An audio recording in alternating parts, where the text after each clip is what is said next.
All right, we just got done breaking down the intro, and now let's start talking about shift tactic number 1, getting real, getting right, mindset and action. Steve, what are some things that you're taking away from this chapter for our people?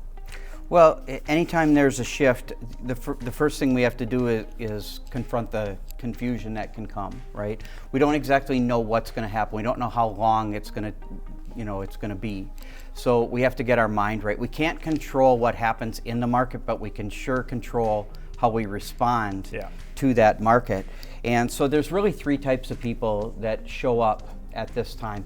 First of all, you get people that are just like overly negative, and they're like out of the game almost before they even get started, right? And then on the other side, you get people who are overly optimistic, and they're not prepared when things go really wrong. What you want to do at that point is you want to become the person who prepares for the worst and then aims for the best. Right. And those are the people that generally succeed. Right. When a shift happens, it's very natural for everybody to want to lean back into their comfort zone, lean back into maybe some old habits, or lean to some safety because a lot of things are spinning around you. And that mental shift that happens is you actually have to run towards what is uncomfortable at this point, because when you lean into that uncomfortableness, it's going to create you to do more activity, which will then help you take market share and grow. A shift is a very humbling experience for a lot of the industry, because a lot of the industry prior to a shift has learned some habits that will not take them to the next level and sometimes kicks them completely out of the business. And what I mean by that is people thought business was coming to them very easily.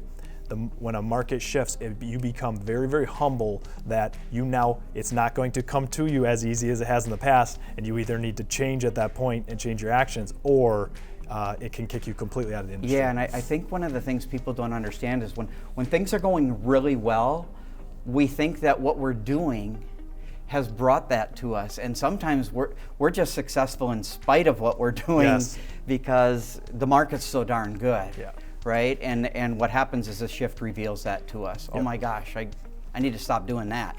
That's right. That's right. Yeah, and so you want to get really clear right now, about your priorities. You want to get really clear about what you need to do. And so the first part of that is the mindset side. Then there's an action shift, Caleb. What has to happen there? So you've mentally prepared for this. You have avoided leaning away from discomfort, and you're leaning into discomfort. And the action is physically lead generating and doing what comes unnatural. The deck is being reshuffled at this point. You got a whole new set of cards you got to play with. Right. And it's up to you how you're going to play with them. Right. At this point, you need to push towards action and take more action now than you ever have. So what that means is if you did 1 open house a weekend prior to a shift, you need to now do 3 or 4 open houses. You need to change your lead generation time from a half hour to 3 hours. You have to push and lean into the action. I love what Gary says about what do you need to do right now? And he breaks that up into 2 questions. What do you need to do right?